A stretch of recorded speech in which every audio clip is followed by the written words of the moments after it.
Thank you, and thank y'all for coming. I'll be short and sweet because I know why you're really here, and most of you probably are very familiar with Sebastian's writing, and so there's not any need for me to go through all of that, and if there is something that's relevant to what he has to say, he'll mention that. But that said, it's an unusual book in that it's not a typical memoir, but it's a book that is the subject and the author are the same, and I think that's one of the things that makes it particularly interesting. And also, Sebastian happens to be a very close friend of mine, so you can consider the source when I describe what a great author he is. But along those lines, I wanted to mention just one little bit of background that I think would be useful to know when you are reading the book. And so toward that aim, I'm going to tell you how I met Sebastian because it says a lot about the person who is more or less at stake in this book. And about 25 years ago, I was researching a book that required me to travel to Liberia in West Africa during the Civil War. I had never been to a conflict zone, knew not one thing about it, but Sebastian was writing, I think it was for Vanity Fair, about Sierra Leone, which was the neighboring country and was kind of going through the same type of civil war. And I was reading all these horror stories that he was writing and just getting more and more afraid. And so I just decided to try to contact this guy out of the blue and ask if he had any advice. And by that point, Sebastian was pretty famous for The Perfect Storm and, as a conflict journalist. And I thought, yeah, I'm never going to hear back from this guy because, if he even sees the email, he's not going to respond. Well, he did. And he got back and asked me all about the story he was researching and gave me guidance on how to prepare to go there and really went way out of his way to try to prepare me. And then maybe because more or less he was curious, he said, call me when you get back. And so I did. And at that point, I was like, it was my first book, and I didn't have an agent, I didn't have a publisher. So Sebastian sets me up with his agent who sells the book, and that's the kind of guy he is. And so we became close friends. And so 4 years ago in June, this past June, his wife calls me and she's on her way to the hospital where Sebastian is in grave condition. And that started this, it was midway through the crucible that resulted in this book. And so and of course that's the story for Sebastian to tell, and I'm about to turn it over to him for that purpose. But during that time, he started talking, as soon as he was home from the hospital, he was already thinking about the book that this was. And of course, that's what writers do, And I thought, okay, Sebastian is an excellent reporter and journalist. And so I'm thinking, okay, he's going to talk about the mechanics of almost dying, and it's going to be really interesting. I had no idea where he was going to go with it, which was a much bigger story than that, where he's bringing quantum physics into play and the infinity of time in the cosmos, and in a way that feels really relatable because you're on the edge. So that's the book that resulted, and with that, I'm just going to say we're glad that he lived to tell the tale, and I'll turn it over to him. Please welcome Sebastian.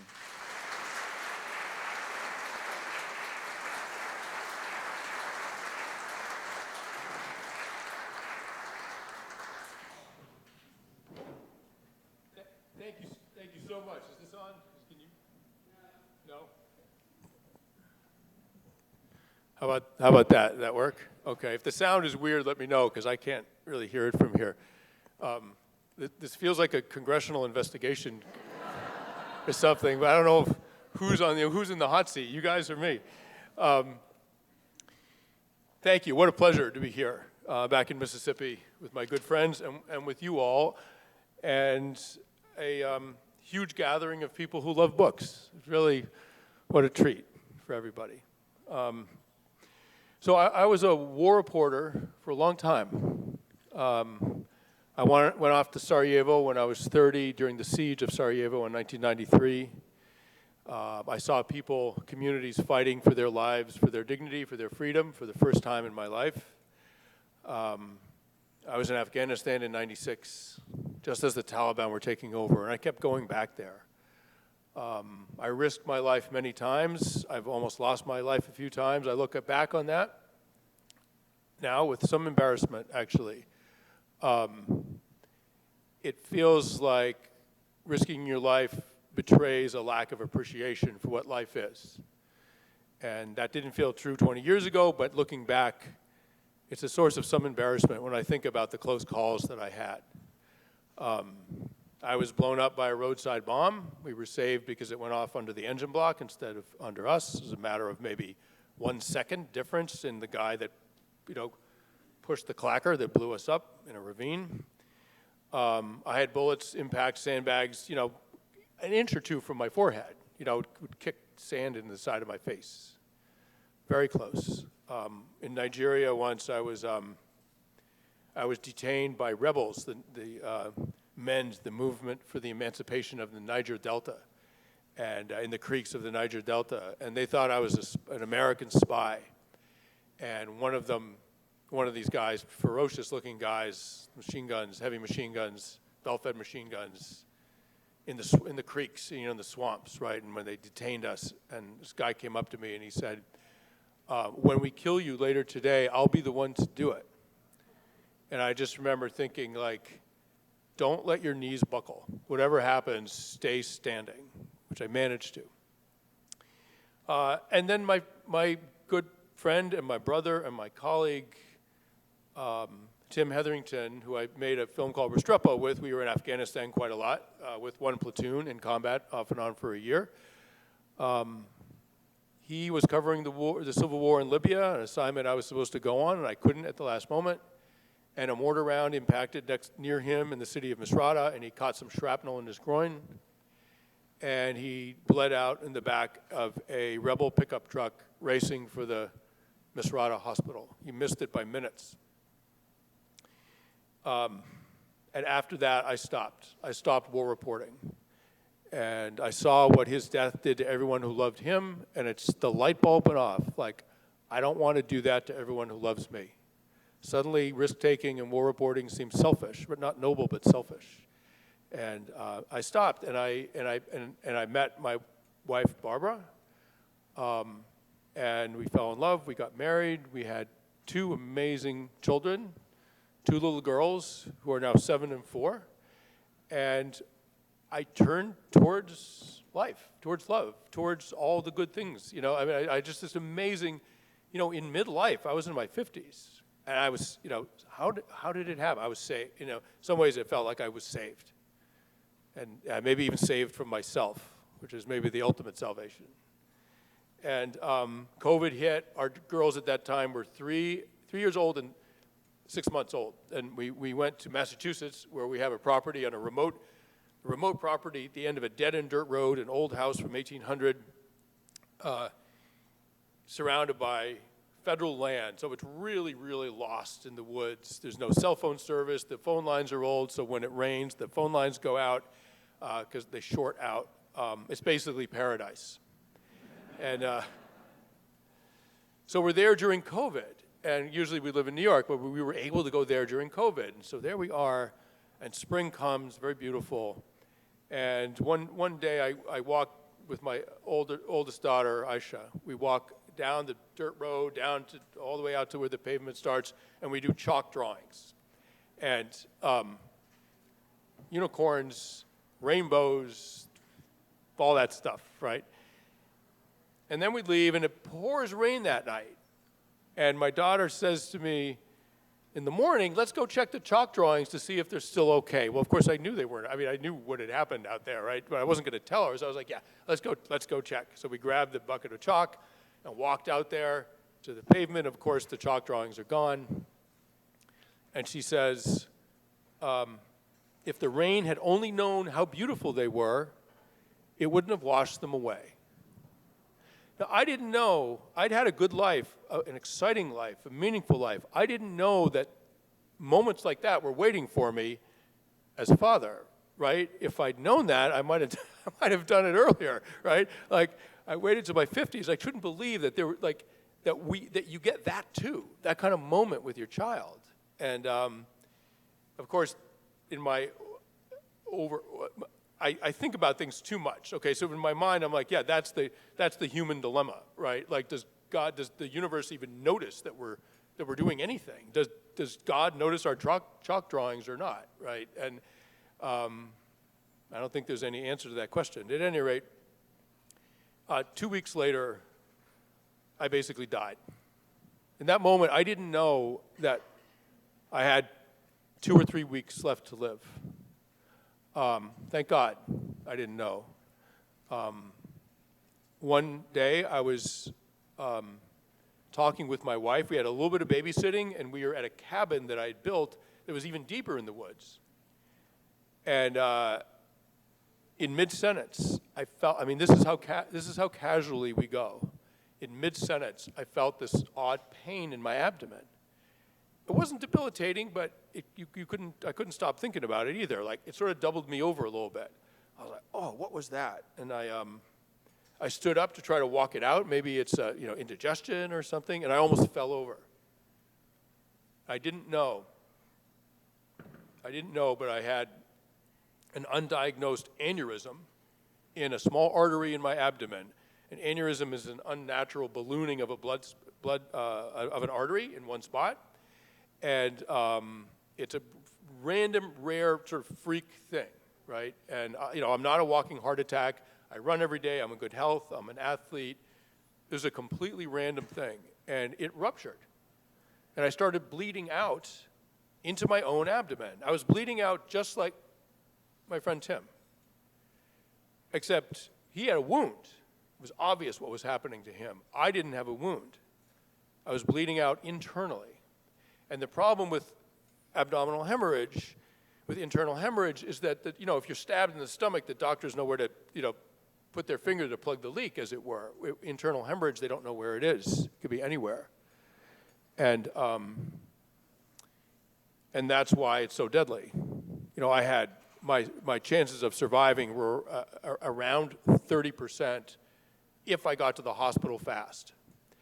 Well, I'm losing a pint of blood every 10 or 15 minutes. You can afford to lose 5 or 6 pints of blood before you die. And we lived an hour from the hospital. I was literally a human hourglass. I didn't know it.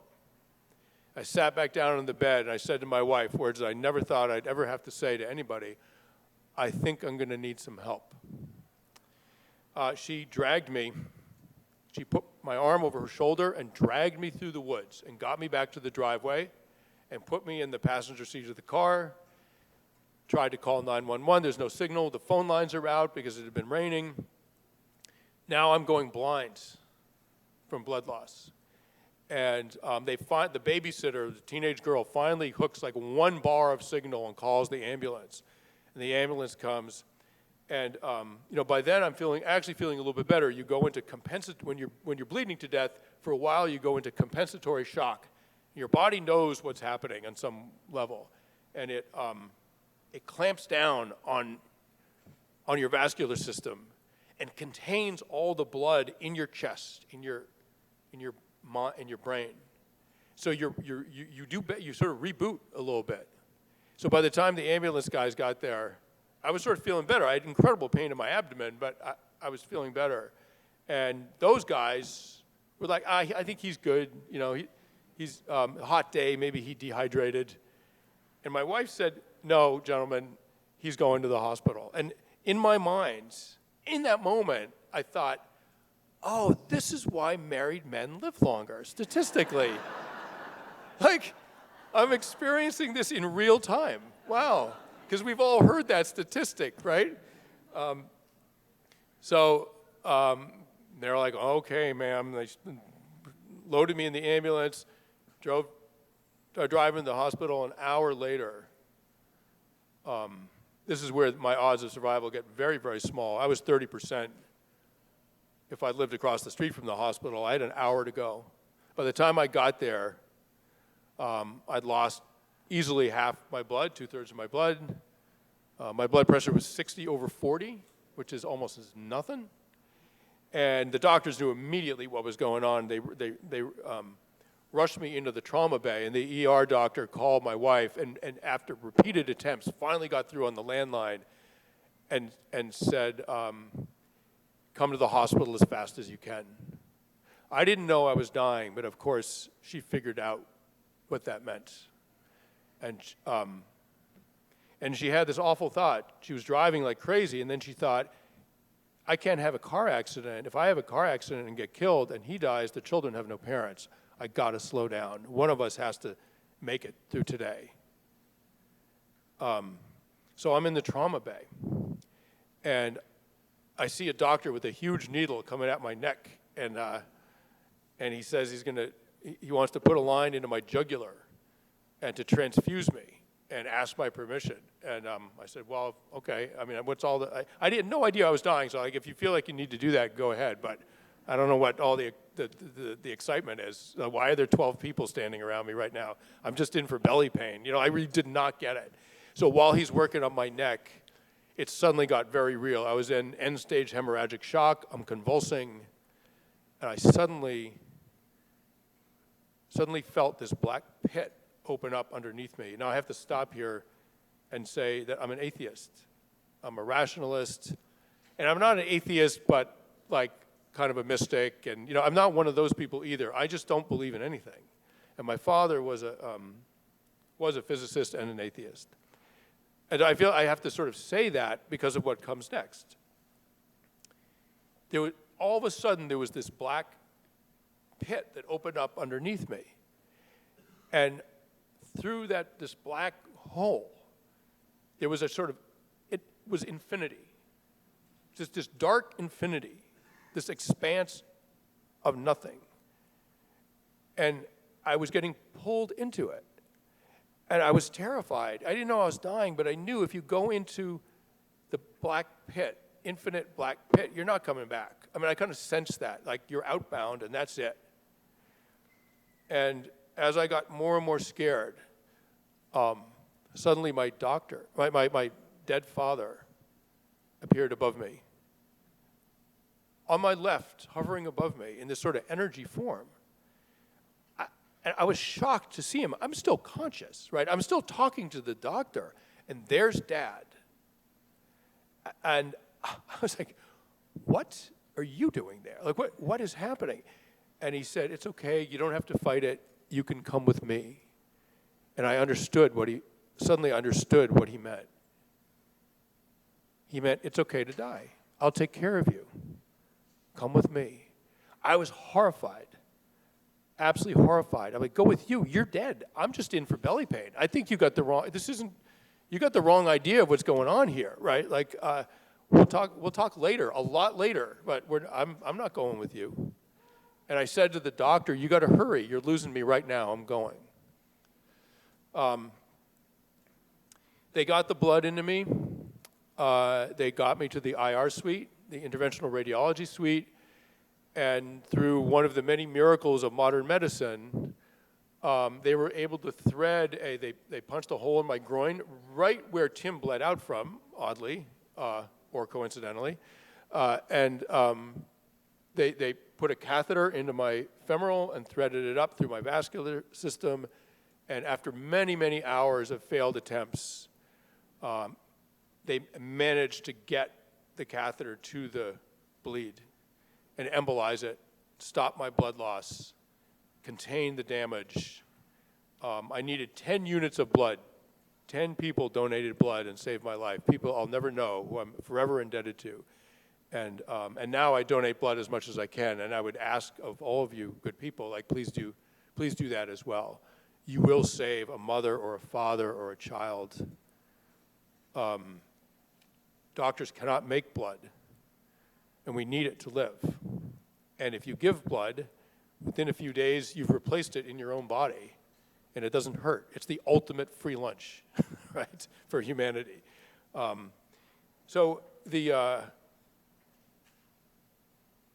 After many hours, and I was in terrible pain. They couldn't sedate me because my vital signs were so low. So I went through all of this,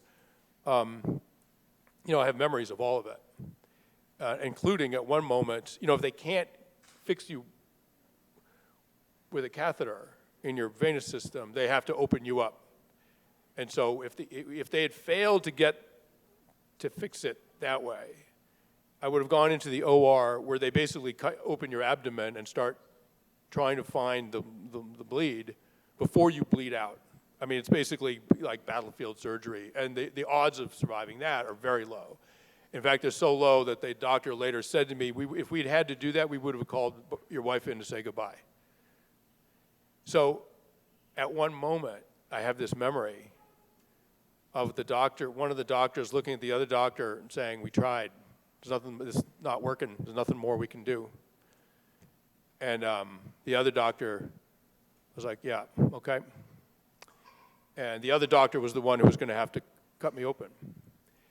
And then in my mind, I realized it was not until that moment that I realized, oh, this is for keeps now. I didn't realize I might not make it. It was the first moment that I realized I might die. And the loneliness, I knew Barbara was 50 feet away in another room. My children were, 40 miles away, a little short drive, and I couldn't see, I may never see them again. And these two guys who were trying to help me, we might just be at the end of what they know how to do, and that's it. Good night. I couldn't believe it.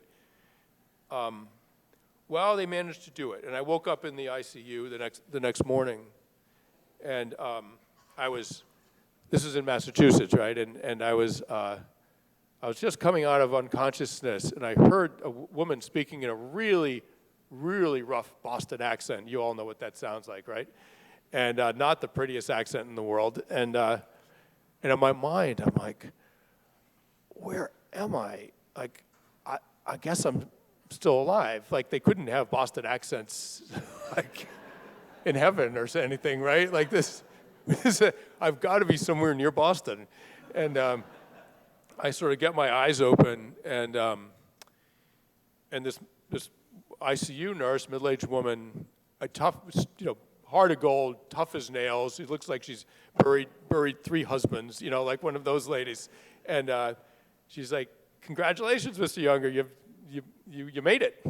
Like, we almost lost you last night. In fact, no one can believe you're alive. It's frankly a miracle." It's like ICU nurses will tell you things that doctors never will, right? The doctors say things like, well, it was definitely the outcome that we preferred. Like, they literally talk like that, right? Not ICU nurses with Boston accents. They really tell you the way it is, right? And so I was in shock. I couldn't believe I'd almost died. Like, and then I remembered. Then my memory started coming back to me. I remembered the pit. I remembered my father above me. I remembered the conversation between the doctors that I overheard where they gave up. And then they thought, oh, no, maybe we can do this. And they went through my left wrist, and they managed to save me. It all came back to me, particularly my father. And the nurse left, and then she came back about an hour later, and I just sat there thinking about my family and my dad, and what is this mystery? What did I see? Where was I? What was that moment? Was some secret revealed to me? Like, it was very, very confusing and really terrifying. And the nurse came back. The nurse came back about an hour later and said, "How are you doing, Mr. Junger?" And I said, "Well, frankly, what you told me is terrifying, and I can't stop thinking about it." And she said,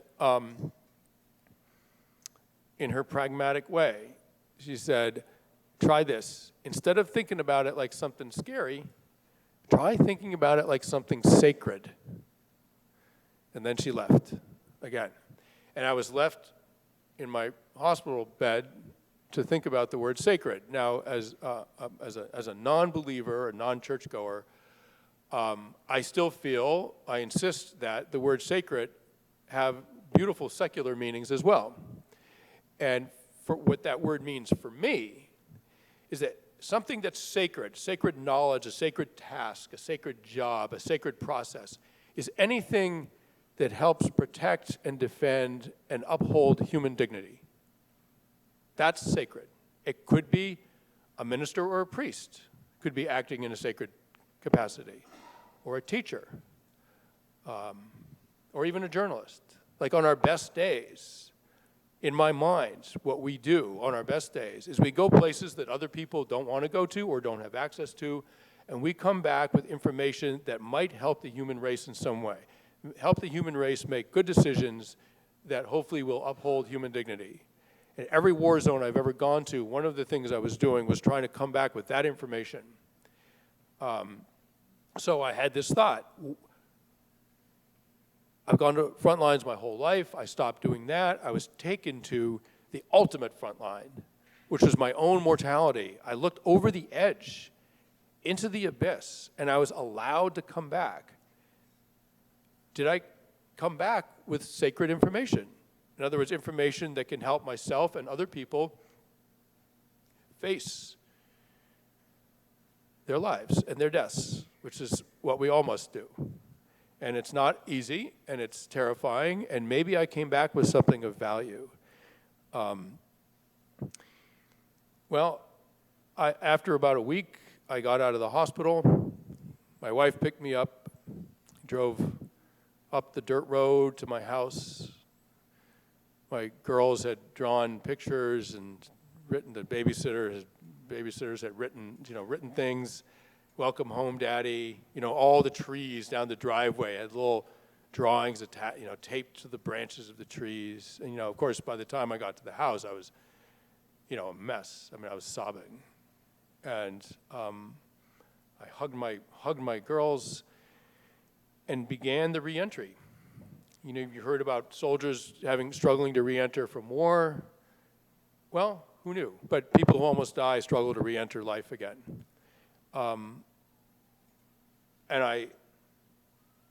It was the hardest struggle of my life. Combat was nothing compared to this. And the problem, I had a particular problem. 2 days before, and again, I don't really believe in anything spiritual, so I'm at pains to explain this. And yet it happened. 2 days, 36 hours before almost dying, it was dawn.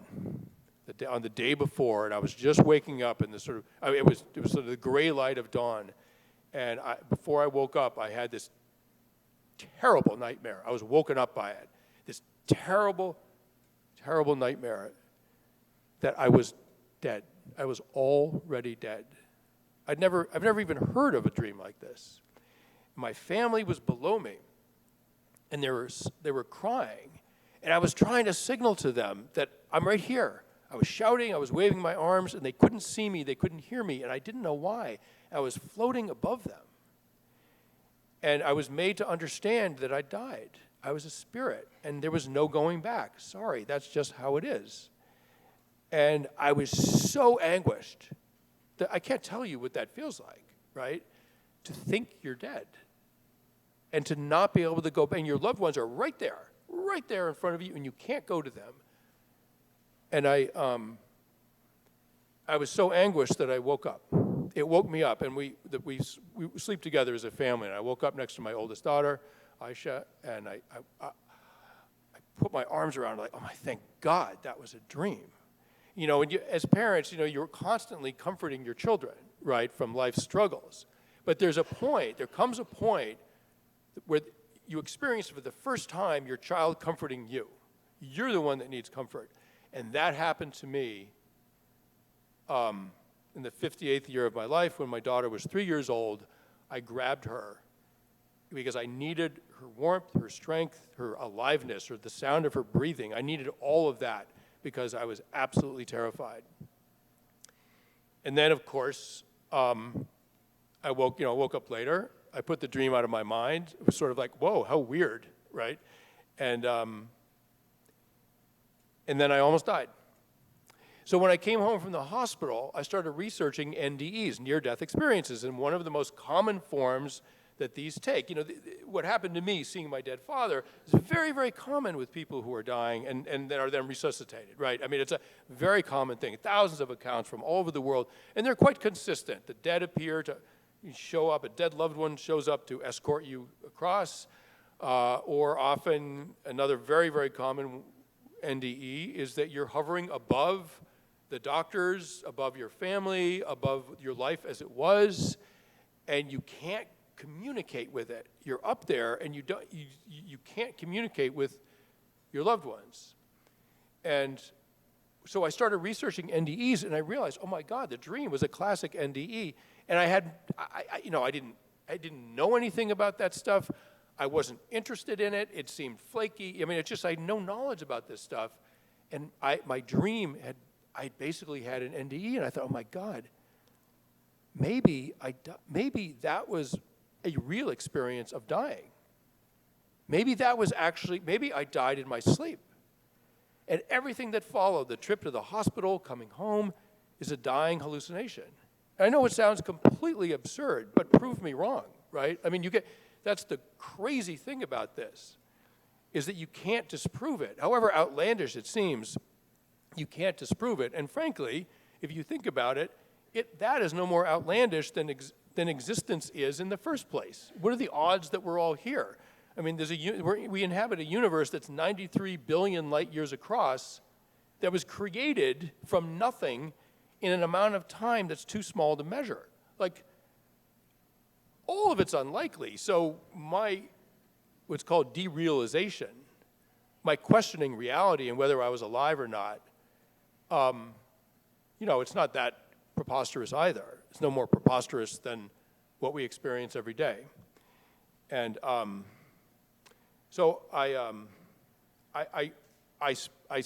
sort of descended into a kind of madness. Like, I didn't trust anything. I became incredibly depressed and paranoid and anxious and fearful. Classic trauma symptoms. And I should have recognized it, but I didn't. From combat, I didn't recognize it. But really classic symptoms. And eventually, my wife really is the hero of this story in many different ways. At one point I went up to her and I said, honey, can you just tell me I'm here? Like, no one wants to have their spouse ask them that, right? Like, can you just tell me I'm here in front of you, I'm really here, and I didn't die, and I'm actually here? Can you just tell me that you see me? She said, yes, I see you, you're here, you're fine, we love you. But of course, in my mind, I'm like, that's exactly the kind of thing a hallucination would say. I had the good sense as a husband not to say that to her, but I thought it, right? So eventually, after enough of this nonsense, she said, honey, you're getting to be a little hard to live with. Can you seek help? Which I did, and eventually I was sort of okay. But in the middle of this struggle, she asked an amazing question of me, and I think I'll end with this part. She asked an amazing question of me, which was, Sebastian, do you feel lucky or unlucky that this happened to you? Right? I didn't know how to answer. I mean, on the one hand, I almost died.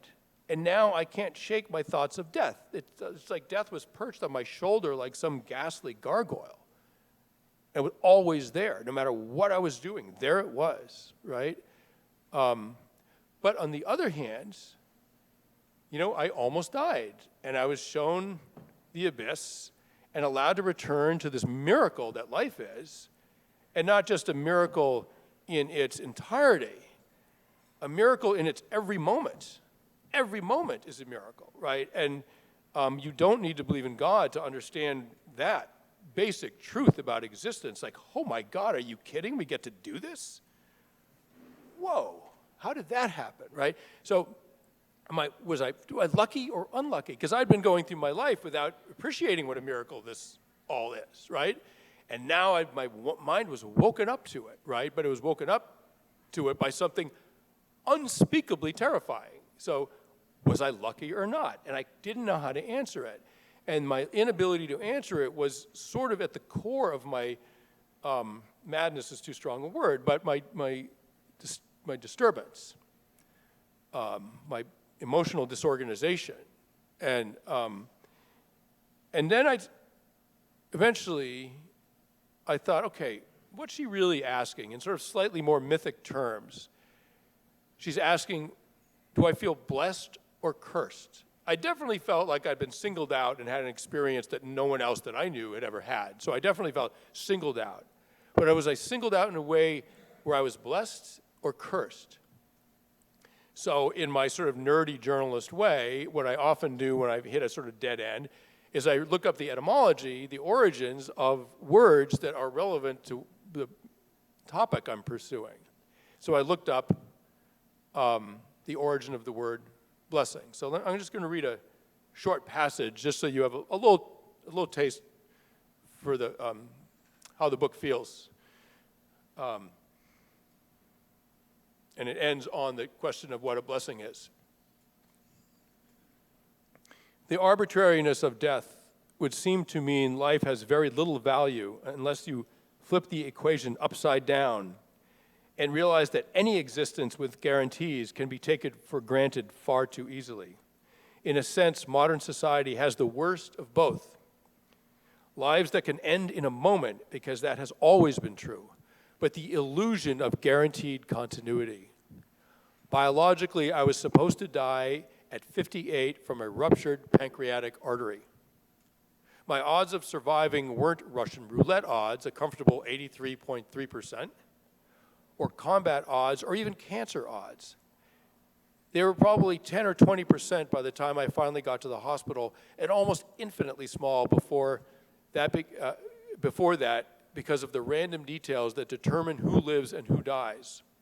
Whether I'd gone running that day, whether the ambulance was on a prior call, whether Dr. Dombrowski had already gone to bed.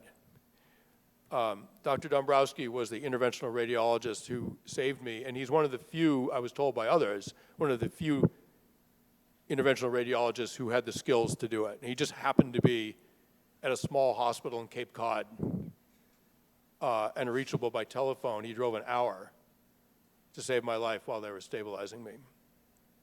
So just a sort of interesting fact here, you are statistically more likely to die at 3 in the morning than 3 in the afternoon because senior doctors try to avoid graveyard shifts.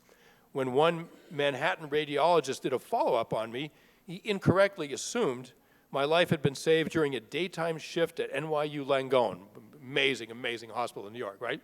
He said, "You're lucky this didn't happen in the middle of the night," he said, "or in Brooklyn." What a diss on poor Brooklyn, right? But I didn't die, and it made me wonder what this new part of my life was supposed to be called. The extra years that had been returned to me were too terrifying to be beautiful and too precious to be ordinary. A week after I came home, I found myself sitting at a window looking at a crabapple tree in the backyard. The branches were waving in the wind, and I had the thought that they'd be waving in exactly the same way if I died, only I wouldn't be here to see them. The moment would be utterly beyond my reach. Eventually, Barbara asked if I felt lucky or unlucky to have almost died, and I didn't know how to answer. Was I blessed by special knowledge or cursed by it? Would I ever function normally again? The word blessing is derived from the Anglo-Saxon word for blood, bletzian, and contains in its meaning the idea that there is no great blessing without sacrifice, and perhaps vice versa. The association may date to the ritual sacrifices of pre-Christian Europe, as well as the hallowing of ground through combat. Quote, "We cannot dedicate, we cannot consecrate, we cannot hallow this ground," as Abraham Lincoln observed on the battlefields of Gettysburg in 1863. The brave men, living and dead, who struggled here have consecrated it far above our poor power to add or detract. The ultimate struggle, of course, is with God. In Genesis, Jacob wrestles a man by the banks of a stream, not knowing that his adversary is God himself. At daybreak, God wearies of the contest and unjoints Jacob's hip by touching his thigh, but Jacob refuses to release him. "I will not let thee go except thou bless me," Jacob said. Some hubris there, sort of amazing. God relents, and Jacob limps home, blessed among men, but crippled for life. So the idea that you that these things are twinned, and that you not only can be both blessed and cursed, but in some ways must be. That somehow provided an out for me. It provided some path out of my confusion and fear and anxiety, and gave me a kind of peace, not just about what had happened to me, but about life and about my eventual passing whenever that comes. I mostly want to live a very long time of sound mind and body, so I can be a good father and a good husband and watch my girls grow up. It's sort of no longer for me, it's for them. And otherwise, I'm fairly at peace with it, and it's partly because of what I found out about that amazing word, Bletzian. But I'll leave you with this, and then I think will have about 20 minutes or so to take questions, which is a real pleasure for me to get questions from people. At one point, I told my daughter, I told Aisha about, that the earth is round and it spins and the sun's over here, and I sort of explained how the mechanics of the geometry of all that. And she sort of thought about that. And a few days later, she came up to me and she said, "Daddy, I figured out why there's night." And I said, "Why, Aisha?" And she said, "It's so that other people can have day. That's why we die. Right? We die so that other people can live. Both can't happen. We can't all stay alive on this planet. It will not work." And when you think about it in those terms, for me at least, all of a sudden there's a wonderful sense of peace and tranquility and purpose about dying.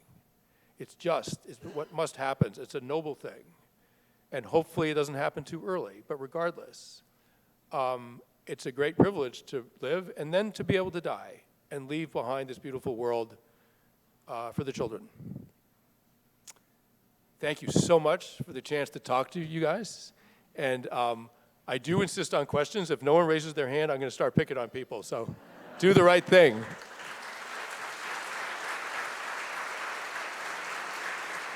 Thank you. Thank you. Yes, sir.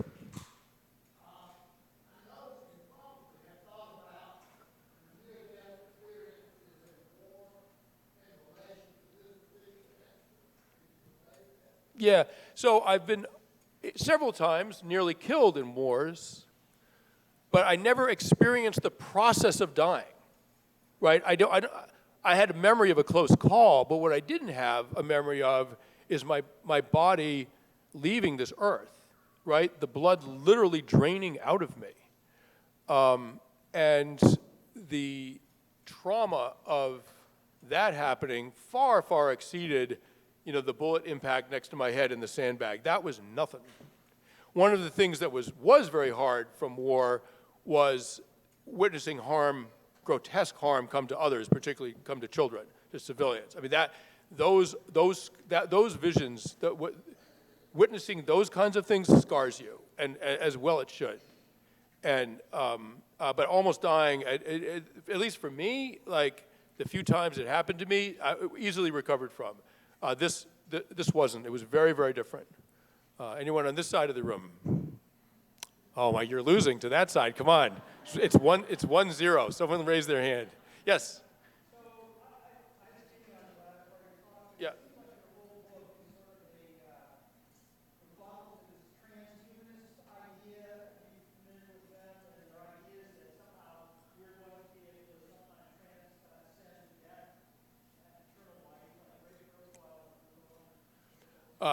I don't know much about it. I mean, it doesn't seem like a new idea. That seems like what Christianity proposes. And there's a transcendence of death, and there's an afterlife, and God takes care of us. And, if that's what happens, awesome. It's just not my belief. But if there's a sort of modern update on that that's called transhumanism, I talk about in sort of quantum terms, in terms of entropy, in terms of physics. The idea of an afterlife is enormously problematic and has no obvious answers. So But I'm a journalist. I don't claim to know anything that I can't demonstrate to be true. So I don't come down on one side or the other.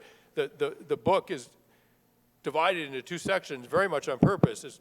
The first section is called What, and the second section is called If. And what is what happened to me. And if is, what if there were the word afterlife I just hate, but I'll say post-death continuation of the individual. Let's call it that. I know it's awkward, but it's a little more precise.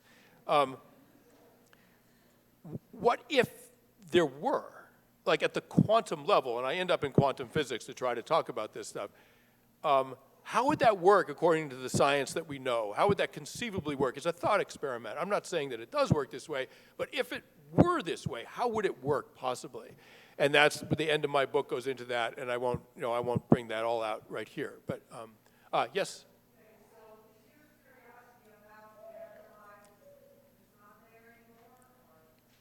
Oh, I don't know. I mean, of course, it's there because I don't know what happened. How could I, right? Nobody does, and no one can. But seeing my father made me wonder if the physicists, if humanity really understands reality as much as we think we do, right? Like, we don't even know what consciousness is. I mean, I don't mean we, the people. I mean scientists. I mean people that study consciousness don't even quite know what it is, but they do know that consciousness creates reality at the quantum level. So subatomic particles will act in one way if a conscious observer is not watching them. And once a conscious observer watches what's happening at the subatomic level, it creates the reality it's watching. So a subatomic particle is in all places at all times until it's observed, and then it's in one spot. We create quantum reality when we look at it, and when we're not looking at it, it's all things, right? A profound, profound mystery. And so there's a theory that, here I am spilling the secrets at the end of the book. So there's a theory, I knew this happens every time. So there's a theory that's worth talking about, that consciousness is part of the entire physical universe, the way gravity is, the way light is, and not only affects the universe but creates it as we can see it, right? It's created by consciousness, and consciousness is part of the material universe. And so, provable? No. Possible? Absolutely. And so, is that the afterlife? Who knows? I think what we're seeing is that we have almost no idea about the ultimate basis for reality, for consciousness, for existence. I think that's actually what's going on. As I say in the book, we may understand reality as well as a dog understands a TV screen. Like, in other words, not at all. Which, are we back to this side? We back to this side? Come on here. All right.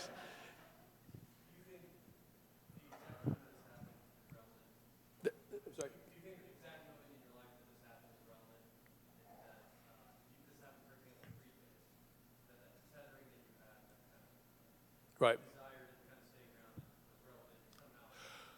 The fact that I don't know if you could all hear the question, but it's basically at this moment in my life, did it affect, in other words, as a parent, as a father, did it affect my reaction? It definitely made it more traumatic and more upsetting.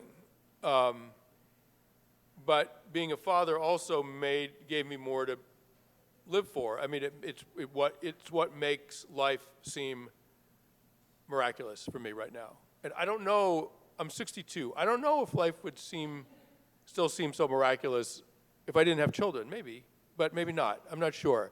But with children, it's like it just transformed my experience of life. And life, not just grandly, but in its moments, in its days, in its moments.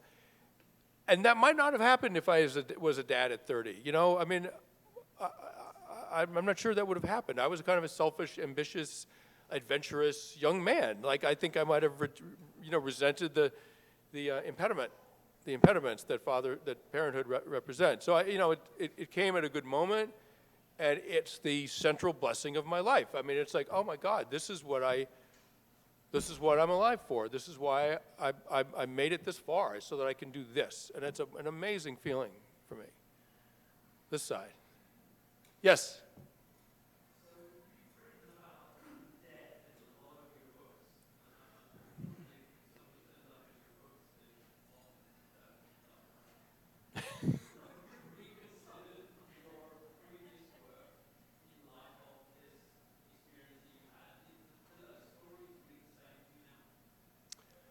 You know, I hadn't sort of thought about it like that. Death can be pretty abstract until it's happening to you. You know, and I've seen death very, very up close.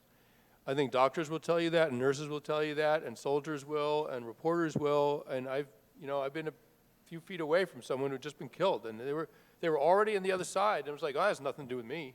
Like, that's you. You crossed over. I'm here. Like,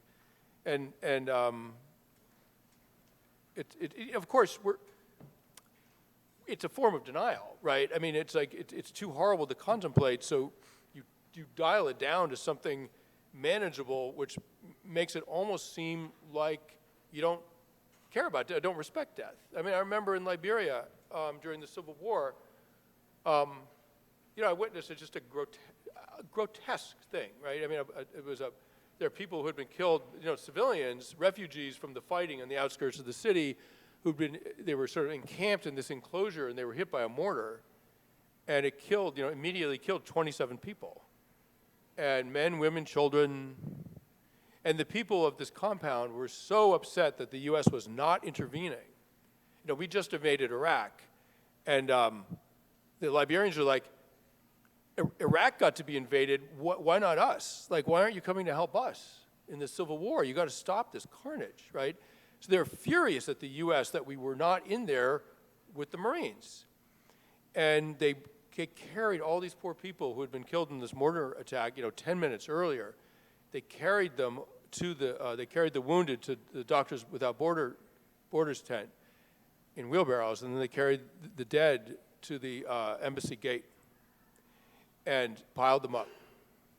And just a tangle of limbs and bodies and children. I mean, it's ghastly, right? And I was trying to get to the embassy because I was being sort of hunted by the Taylor regime because I had been accused of being a spy, and I was sort of in hiding. And I had to be, they had to smuggle me out of the country. I was in a lot of danger. And I got to the embassy, and there was this pile of bodies, and the mortars were still coming in, there was machine gun fire, and it was madness, right? And this is a long answer to your question. And I saw this pile of bodies, and I just felt myself turn off as a human being. All of a sudden, I just felt nothing. Absolutely nothing. And all I could think was, like, someone should know how many people this is, and I started counting them, and I wrote it down in my notebook. I mean, I was completely in shock, right? I was not connecting to death at all. I was totally in shock, and it didn't catch up to me until I finally, the embassy got me out, and I barely got out of there, and I finally got to Paris. And I got to Paris, and about a day later, I just completely fell apart. And the thing that had tracked me down and destroyed me in Paris was the idea that I'd seen this pile of bodies and had felt nothing. I mean, of course, I'd felt too much, but I didn't know that. And I felt like a criminal. It's like, how could you stand in front of this site and feel nothing, right? It was the opposite. I was feeling too much. And I eventually understood that. But the moral consequences and the emotional consequences in those hours, in those days in Paris were absolutely devastating. I mean, I was not functional. I was not a functional person for a while. So when you're confronted with death in war zones, you have to put it somewhere, and you put it somewhere where it actually can't reach you very well. What happened to me, there was sort of nowhere to hide, right? It finally tracked me down, like, we know where you live. We are coming for you eventually, right? And indeed they did. Indeed it did. But it made me, and then years of trauma from war zones came undealt with, came tumbling out of me after this, right? You break the levee breaks, and the whole reservoir drains out, right? And but it made me, in some ways made me a full human being. Thank God it happened, right? I did not have access to all of myself until this. Is it painful to become a full human being? Yes. If it's not, then my guess is that's actually not the process that you're experiencing. You're experiencing something else. But when you become a full human being, that's going to hurt, as well it should. It's a complicated, painful life, and we're very lucky to be here. I think I got 4 more minutes. Stump the author. Yes, right there.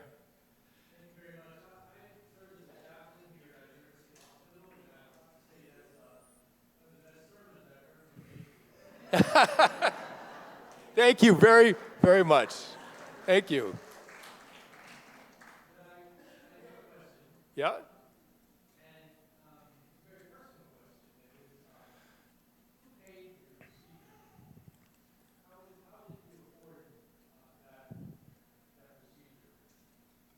Blue Cross Blue Shield. I have health care.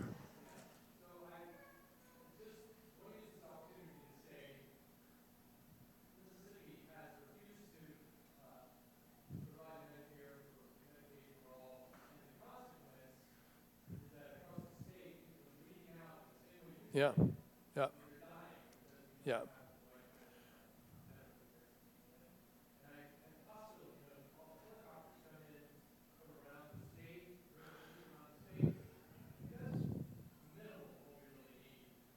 Yeah.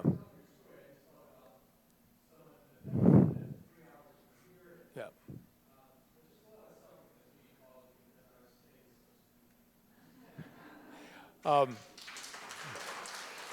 Yeah. Well, thank you for saying that, and I'm not versed in Mississippi politics, and I'll trust you on everything you said.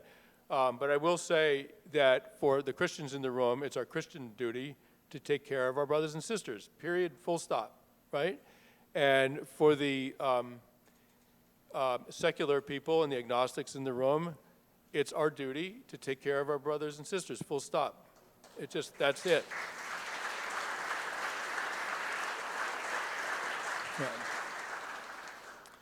Yeah. It's our highest calling, in fact.